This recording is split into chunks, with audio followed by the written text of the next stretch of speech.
This is the Mazda CX-5 and it's an SUV with some big boots to fill. Not only does it have to compete against heavyweights like the Volkswagen Tiguan, but it also has to compete against the car it replaces.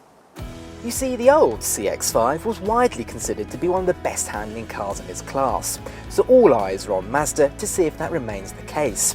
Styling wise, well, on first impressions it looks no different.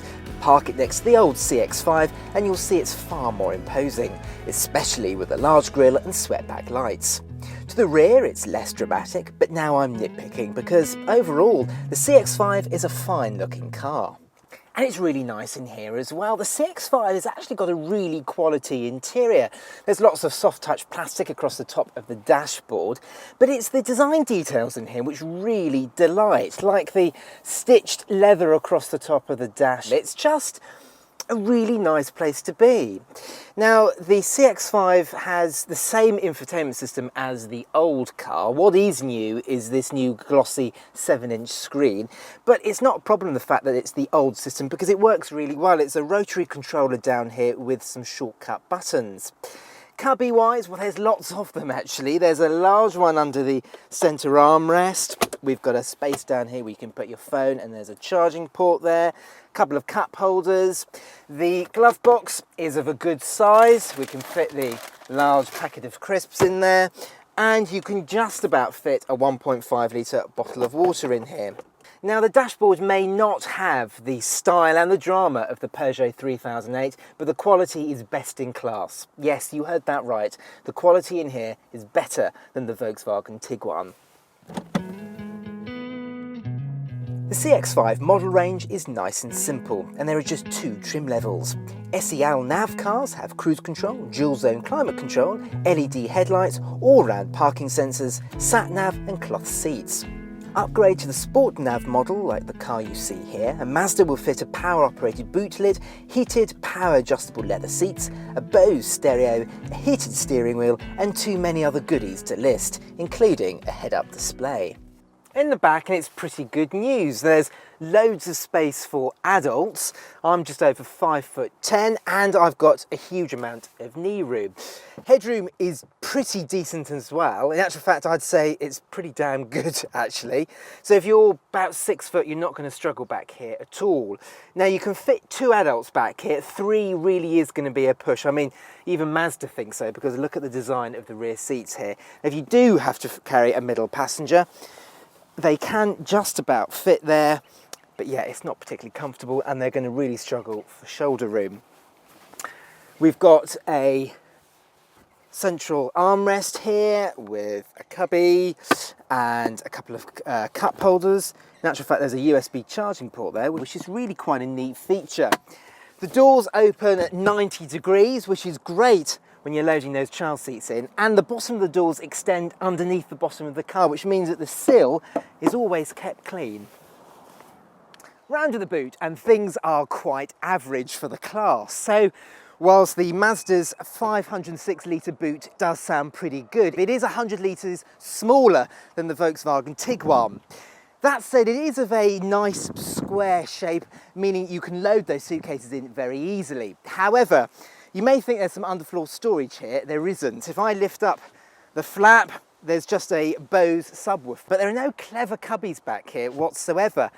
Now, if I grab the Carbuyer suitcases, you can see it's very easy to load them because there isn't much of a boot lip at all.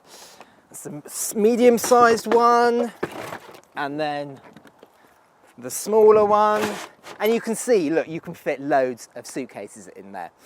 Now, you can fold the rear seats down for more boot space. It's a 3-fold rear seat, which is quite good. One tug on the small button pulls down the center one, and let's just tug the other ones down.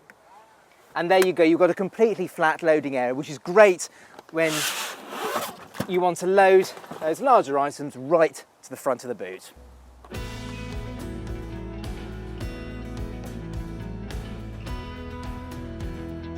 Like the trim levels, choosing an engine is simple, and there are only 3. There's a 2 litre 163 bhp petrol, which, while it's not that frugal or quick as the diesels, it's very smooth and pleasant on the move. The 2.2 litre diesel will be the engine most will go for though, and this is available with 148 or 173 bhp. We've got the 148 bhp version here and is easy to recommend thanks to the reasonable economy and performance it offers. While the petrol engine comes with front-wheel drive and a manual gearbox only, you can have the two diesel engines with front or four-wheel drive, and there's also the option of a manual or an automatic gearbox. One of the best things about the new CX-5 is that it drives much like the old CX-5, and that is a compliment because the CX-5 has always been one of the best handling cars in its class. Now, whilst I could say the steering needs to be a little bit sharper, it is a little bit numb, it is way better than anything else in this class. It is really very good indeed. The pedals are all nicely weighted, but it's the gearbox that is the absolute crowning glory. This 6-speed manual feels as though it's been lifted straight out of the Mazda MX-5 sports car. It is so direct, so well weighted, and every time you change gear, it is a pleasurable experience. Generally speaking, the engines are absolutely fine, they're quiet enough and they're not that gruff. I just wish there was just a little bit more oomph. It does mean that you've got to change down gear quite often, but seeing as though the gearbox is such a delight to use, it's not a big problem. Economy will probably be a key selling point too, and to that end the CX-5 is reasonable rather than exceptional. The petrol engine can only manage around 47 mpg, but the 148 bhp diesel officially returns around 61 mpg. Choose four-wheel drive and an automatic gearbox and that figure can shrink to the high 40s though, so be sure you need those extras before ordering them. Bad points? Well, the ride is a little bit firm. It's a little bit fidgety over broken surfaces, and the seats could be a lot more comfortable. They're not that supportive and they feel quite flat and hard, which is a bit of a shame for a car that, let's face it, is going to be used as family transport. But in fairness, that's not really a fair comparison. You see, entry-level Qashqais come with far less equipment and far weedier engines. It's fairer to compare the CX-5's pricing to the Honda CR-Vs, which it largely mirrors, and I'd say the Mazda is a much better buy. In fact, if you gave me the choice between a plush CX-5 and a Spartan Audi Q3, I'd have to think long and hard before picking one. The Mazda is that good. If you've enjoyed this video, click at the top for our review of the Nissan Qashqai or our SUVs playlist.